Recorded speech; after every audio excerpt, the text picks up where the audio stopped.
Hello and welcome back to Kala's food world. അപ്പോൾ ഇന്ന് നമുക്ക് ഒരു റെസിപ്പി അല്ല, ഇന്നൊരു വ്ളോഗാണ്.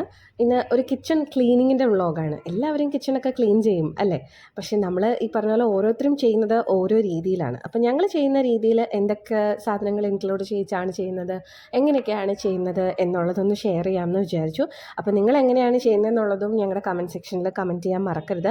ഇതേപോലെ ചെയ്യുന്നവരാണ്, ഈ പ്രോഡക്റ്റ്സ് ഒക്കെ യൂസ് ചെയ്യുന്നവരാണെങ്കിൽ തീർച്ചയായിട്ടും വീഡിയോയുടെ അടിയിൽ കമൻറ്റ് ചെയ്യണം. അപ്പോൾ ഇതാണ് നമ്മുടെ ഇതിനകത്തെ താരം, മെയിനായിട്ടുള്ള നമ്മുടെ ക്ലീനിങ് പ്രോഡക്റ്റ് ആയിട്ടുള്ള ഒരു സാധനമാണ് അമ്മയുടെ കയ്യിലിരിക്കുന്നത്. പിന്നെ ഇനി നമുക്ക് കുറച്ച് ഹോം മെയ്ഡായിട്ട് ഉണ്ടാക്കുന്ന ഒരു സാധനമാണ്. ഒരു സ്പ്രേ ബോട്ടിലേക്ക് കുറച്ച് ഹാൻഡ് വാഷ് ഒഴിച്ച് കൊടുക്കുക. ഇനി ഇതിലേക്ക് നമുക്കൊരു ബേക്കിംഗ് സോഡ ചേർത്ത് കൊടുക്കാം. ബേക്കിംഗ് സോഡ കുറച്ച് മാത്രം ഇട്ടാൽ മതി. ബേക്കിംഗ് സോഡ ഇട്ടതിന് ശേഷം നമ്മൾ അതിലേക്ക് ചേർക്കുന്നത് വിനീഗറാണ്. അപ്പോൾ ഈ ബേക്കിംഗ് സോഡ കുറച്ചേ ഇടാൻ പാടുള്ളൂ. അധികം ആയി പോയി കഴിഞ്ഞാൽ വിനീഗറും കൂടി ഇട്ടിട്ട്, ചെറിയ ബോട്ടിലൊക്കെയാണ് നിങ്ങൾ എടുക്കുന്നുണ്ടെങ്കിൽ വല്ലാണ്ട് പതഞ്ഞ് പൊങ്ങി വരും. അപ്പം അതുകൊണ്ട് കുറച്ച് മാത്രം ഇടുക. കുറച്ച് മാത്രം ആഡ് ചെയ്തതിന് ശേഷം അതിനകത്തേക്ക് കുറച്ച് വിനീഗറും, അപ്പോൾ ഹാൻഡ് വാഷോ അല്ലെങ്കിൽ നമ്മുടെ വിം ജെല്ലില്ലേ അത് യൂസ് ചെയ്യാം. അതും ബേക്കിംഗ് സോഡയും പിന്നെ വേണ്ടത് അതാണ് വിനീഗറുമാണ്. ഇതെല്ലാം കൂടിയിട്ട് നന്നായിട്ടൊന്ന് മിക്സ് ചെയ്ത് കൊടുക്കുക. അപ്പോൾ ഇത് വെച്ചിട്ടാണ് നമ്മുടെ മെയിൻ ആയിട്ടുള്ള ക്ലീനിങ് നമ്മൾ ചെയ്യുന്നത്. ഇത് സ്റ്റെയിൻസ് ഒന്നും റിമൂവ് ചെയ്യാൻ പറ്റില്ല ഇത് വെച്ചിട്ട്, പക്ഷേ ക്ലീനിങ് നല്ല പ്രോപ്പറായിരിക്കും. അപ്പോൾ ഇതേപോലെ ഒരു സ്പ്രേ ബോട്ടിലാക്കുക എന്നുള്ളതേ ഉള്ളൂ. അപ്പോൾ ഇങ്ങനെ ഇതേപോലെ നമുക്കതിനെ സ്പ്രേ ചെയ്ത് കൊടുത്തിട്ട് അത് ക്ലീൻ ചെയ്ത് കൊടുക്കും. അടുത്തതായിട്ട് നമ്മൾ കാണിക്കുന്നത് പ്രോഡക്റ്റ് ഒരു വൂക്കി എന്ന് പറഞ്ഞിട്ടുള്ള ഒരു ബ്രാൻഡിൻ്റെയാണ്. ഇത് ഒരു പ്രൊമോഷൻ വീഡിയോയോ അല്ലെങ്കിൽ ഒരു കൊളാബോ അങ്ങനെ ഒന്നുമല്ല. ഇത് ഞങ്ങളൊരു 10 months ആയിട്ട് ശരിക്കും യൂസ് ചെയ്ത് നമ്മുടെ അനുഭവത്തിൽ നിന്ന് പറയുന്നതാണ്. വളരെ നല്ലൊരു പ്രോഡക്റ്റാണ്. ഡെഫിനറ്റായിട്ടും ഒരു വീട്ടിൽ ആവശ്യമുള്ള ഒരു സാധനം തന്നെയാണിത്. നമ്മളൊരു ഹാർഡ് സ്റ്റെയിൻസ് ഒക്കെ വന്നു കഴിഞ്ഞാൽ നമ്മൾ പല രീതിയിൽ അത് ക്ലീൻ ചെയ്ത് നോക്കിയാലും പോകത്തില്ല. പക്ഷേ ഇത് ഒന്ന് അപ്ലൈ ചെയ്ത് നോക്കിയാൽ മതി, ഡെഫിനറ്റായിട്ടും പോവും. അതുപോലെ കൗണ്ടർ ടോപ്സിലുള്ള മഞ്ഞളിൻ്റെ കറയാവട്ടെ, മുളക് പൊടിയുടെ ആവട്ടെ, ഇതെല്ലാം നമുക്കിത് യൂസ് ചെയ്ത് അത് കറക്റ്റായിട്ട് നല്ല രീതിയിൽ തന്നെ അത് ക്ലീൻ ചെയ്തെടുക്കാൻ പറ്റും. അതൊരു ഡെഫിനറ്റായിട്ടും മസ്റ്റ് ട്രൈ ആയിട്ടുള്ള ഒരു സാധനമാണ്. ആദ്യം ഒന്നുകൂടെ പറഞ്ഞേക്കാം, ഇത് കൊളാബോ കാര്യങ്ങളോ ഒന്നും തന്നെയല്ല. അപ്പോൾ ഞാൻ ഇതേപോലെ കൗണ്ടർ ടോപ്സിൽ ഇങ്ങനെ മെയിനായിട്ട് കുക്ക് ചെയ്യുന്നിടത്ത് ഇതേപോലെ ഒരു ഫിലിം ഒട്ടിച്ച് വയ്ക്കാറുണ്ട്. അപ്പം ഇത് ഒരു 6 months കൂടുമ്പോഴേ അത് ചേഞ്ച് ചെയ്യത്തുള്ളൂ. അത് ഹീറ്റ് റെസിസ്റ്റൻ്റ് ഒക്കെ ആയിട്ടുള്ളതാണ്. എന്നിട്ട് അത് കംപ്ലീറ്റ് ആയിട്ട് റിമൂവ് ചെയ്തതിന് ശേഷം ഞാൻ എന്തെങ്കിലും ഹാർഡ് സ്റ്റെയിൻസ് പോലെ എന്തെങ്കിലും അവിടെ ഉണ്ടെങ്കിൽ അത് മാറാൻ വേണ്ടിയിട്ടാണ് ഈ വൂക്കി തന്നെ ആദ്യം ഒഴിച്ച് അത് നന്നായിട്ടൊന്ന് ക്ലീൻ ചെയ്തെടുക്കും. ഒരു മൈക്രോ ഫൈബർ ക്ലോത്ത് വെച്ചിട്ടോ അല്ലെങ്കിൽ ഒരു സ്പോഞ്ച് പോലത്തെ ക്ലോത്ത് വെച്ചിട്ടോ എന്തെങ്കിലും വെച്ചിട്ട് നമുക്ക് നന്നായിട്ട് അതിനുശേഷം വീണ്ടും നമ്മൾ ഒരു ഫിലിം ഒട്ടിച്ചു കൊടുക്കുക ചെയ്യുന്നത്. ലാസ്റ്റ് ടൈം ഞാൻ വാങ്ങിച്ചത് നല്ല ഹീറ്റ് റെസിസ്റ്റൻ്റ് ആയിട്ടുള്ള നല്ല ഫിലിമായിരുന്നു ഉണ്ടായിരുന്നത്. പക്ഷേ ഇത് അത്ര പോരായിരുന്നു. എന്തായാലും രണ്ടിൻ്റെയും ലിങ്ക് ഞാൻ ഡിസ്ക്രിപ്ഷനിൽ മെൻഷൻ ചെയ്തേക്കാം, ആവശ്യമുള്ളവരൊന്ന് നോക്കിക്കോ കേട്ടോ. പിന്നെ നമ്മൾ ഇനിയിപ്പം ഓരോന്നായിട്ട് സ്പൂൺസ് ഒക്കെ ഇട്ട് വെക്കുന്ന ഭാഗവും എല്ലാം ഒന്ന് ക്ലീൻ ചെയ്തെടുക്കാം. ഇത് ശരിക്കും പറഞ്ഞാൽ ഞാൻ ഫസ്റ്റ് ടൈമാണ് കേട്ടോ. ഇപ്പം പുതിയ വീട് വെച്ച് താമസമായതിനു ശേഷം ഫസ്റ്റ് ടൈമാണ് അതെടുത്ത് ക്ലീൻ ചെയ്യുന്നത്. ആദ്യം അതിനകത്തും സാധനങ്ങളെല്ലാം മാറ്റിയതിന് ശേഷം അത് നന്നായിട്ട് വാഷ് ചെയ്ത് പുറത്ത് വെച്ച് ഒന്ന് ഉണക്കിയെടുക്കുക. എന്നിട്ട് നമുക്ക് ആ ട്രേ വരുന്ന പോർഷൻസ് കംപ്ലീറ്റ് ആയിട്ട് ഒന്ന് നന്നായിട്ട് വൈപ്പ് ചെയ്തെടുക്കുക. ഇതിന് സമയത്തെല്ലാം മൂക്കി തന്നെയാണ് യൂസ് ചെയ്തിരിക്കുന്നത്.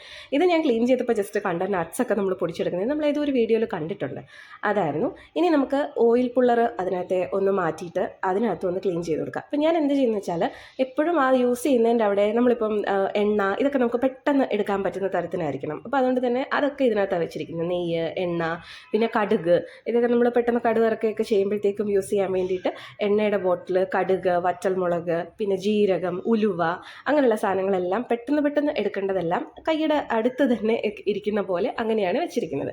പിന്നെ നമ്മൾ ബാക്കി സാധനങ്ങൾ അത്യാവശ്യം അതൊക്കെ ഓരോരുത്തരുടെ യൂസ് അനുസരിച്ചാണ്. നമ്മൾ എന്താണോ കൂടുതലായിട്ടും ഉണ്ടാക്കുന്നതിനനുസരിച്ച് അതൊക്കെ ക്ലീൻ ചെയ്തെടുക്കുക. പിന്നെ വേറൊരു കാര്യം എന്ന് വെച്ച് കഴിഞ്ഞാൽ നമ്മൾ ഇങ്ങനൊരു സ്പേസ് നമുക്കുണ്ടെങ്കിൽ നമുക്ക് ആ ഒരു അതിനകത്ത് തന്നെ നമ്മൾ പെട്ടെന്ന് എടുക്കേണ്ട തരത്തിലുള്ള കാര്യങ്ങളെല്ലാം നമുക്ക് വെക്കാൻ പറ്റും. ഞാനിപ്പോൾ ഈ സൈഡിൽ ഞങ്ങൾ വെക്കുന്നത് കാസറോള് അങ്ങനത്തെ സാധനങ്ങളൊക്കെ വെക്കാറുണ്ട്.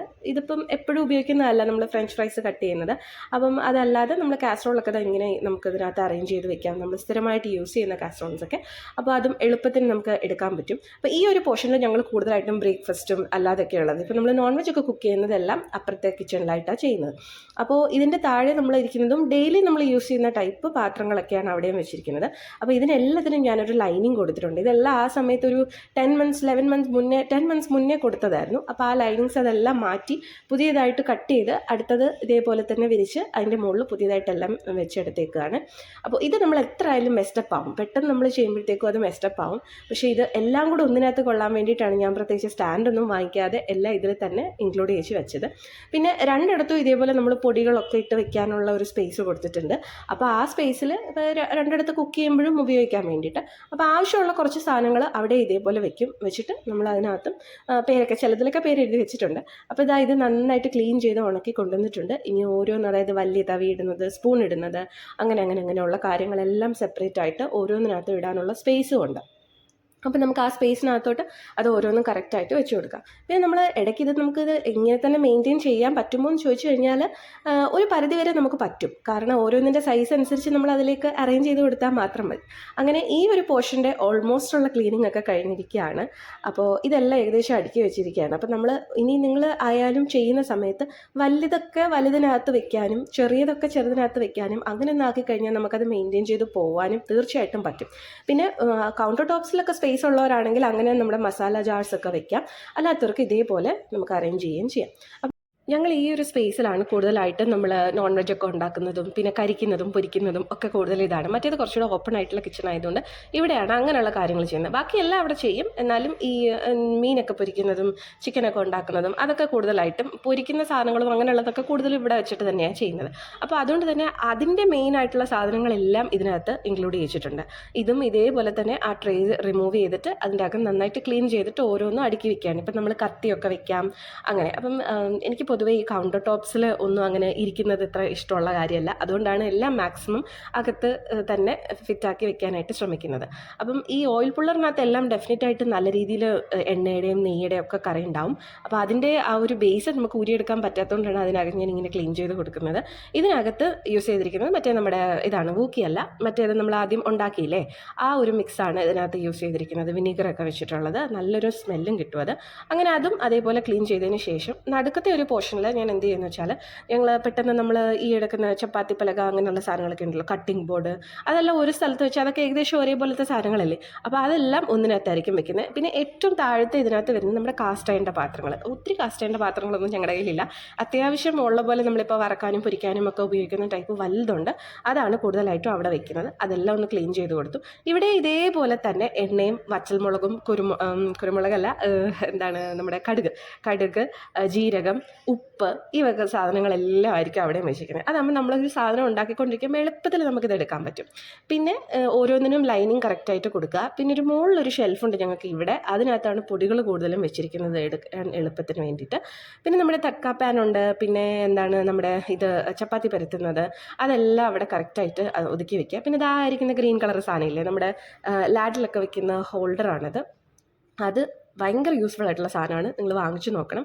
അതേപോലെ ഒരു സ്റ്റീലിൻ്റെ നമ്മുടെ കട്ടിംഗ് ബോർഡും താഴ്വശം ഇതേപോലെ തന്നെ ഇതെല്ലാം കറക്റ്റായിട്ട് നമ്മൾ വിരിച്ചിട്ടതിന് ശേഷം അത് കറക്റ്റായിട്ട് ഇരുന്നുള്ളൂ അവിടെ. അതിലേക്ക് നമ്മൾ വലിയ ദോശ എടുക്കുന്ന ഒരു പാനാണിത്. അതും അതിൻ്റെ കൂടെ കാസ്റ്റ് അയണിൻ്റെ ഒത്തിരി കാസ്റ്റ് അയണിൻ്റെ പാത്രങ്ങളൊന്നും ഞങ്ങളുടെ കയ്യിലില്ല. ഉള്ളത് വെച്ചിട്ട് നമ്മൾ അതിൻ്റെ താഴെ ഇങ്ങനെ വെച്ചേക്കാണ്. ഈ പാത്രങ്ങളൊക്കെ എന്ന് വെച്ച് കഴിഞ്ഞാൽ ഇതൊക്കെ ഒത്തിരി പഴയതാണ്. അമ്മ പണ്ട് വാങ്ങിച്ചിരുന്നതാണ് അതൊക്കെ. അപ്പോൾ അതെല്ലാം അതിനകത്ത് അറേഞ്ച് ചെയ്ത് വെച്ചു. ആ ഒരു ഭാഗം ഏകദേശം നമ്മൾ ഫിനിഷ് ചെയ്തിട്ടുണ്ട്. അപ്പോൾ ഇവിടെ ഇതേപോലെ തന്നെ സ്പൂൺസ് എല്ലാം ഞാൻ നേരത്തെ പറഞ്ഞ പോലെ തന്നെ അറേഞ്ച് ചെയ്ത് വെച്ചിരിക്കുകയാണ്. തൊട്ട് താഴെ എടുക്കാനുള്ള എളുപ്പത്തിന് വേണ്ടിയിട്ടാണ് ചപ്പാത്തി പിലക, പിന്നെ ഈ പറഞ്ഞ പോലെ നമ്മുടെ കട്ടിംഗ് ബോർഡ്, ഈ വക സാധനങ്ങളൊക്കെ വെച്ചിരിക്കുന്നത്. പിന്നെ ഏറ്റവും താഴെ നമ്മൾ നേരത്തെ കണ്ട ആ കാസ്റ്റൈൻ്റെ പാത്രങ്ങളാണ് വെച്ചിരിക്കുന്നത്. ഇനി നമ്മൾ ഈ ഐലൻഡിനകത്തും ഇതേപോലെ തന്നെ കാര്യങ്ങൾ ചെയ്തിട്ട് അവിടെയും കൗണ്ടർ ടോപ്സ് എല്ലാം നന്നായിട്ട് വൂക്കി വെച്ചിട്ടും ആദ്യം നമ്മൾ വിനീഗറിൻ്റെ മിക്സ് വെച്ചിട്ടും പിന്നെ വൂക്കി വെച്ചിട്ടും നന്നായിട്ട് ക്ലീൻ ചെയ്ത് പ്രോഡക്റ്റ് വാങ്ങിച്ചിട്ടുള്ളവരാണെങ്കിൽ തീർച്ചയായിട്ടും നിങ്ങളൊന്ന് ഒരു പ്രാവശ്യം വാങ്ങിച്ചൊന്ന് ട്രൈ ചെയ്ത് നോക്കണം. ശരിക്കും എഫക്റ്റീവ് ആയിട്ടുള്ള ഒരു സംഭവമാണ്. അപ്പോൾ ഞങ്ങൾ യൂസ് ചെയ്യുന്നതുമാണ്. നമ്മൾ വാങ്ങിച്ചു കഴിഞ്ഞാൽ പിന്നെ നമ്മൾ എന്തായാലും അത് മാറ്റത്തില്ല. അപ്പം അത്രയൊക്കെ തന്നെയുള്ളൂ ഇന്നത്തെ വീഡിയോ. അപ്പോൾ നിങ്ങളെങ്ങനെയാണ് ക്ലീൻ ചെയ്യുന്നതെന്ന് കമൻറ്റ് ബോക്സിൽ കമൻറ്റ് ചെയ്യണം കേട്ടോ.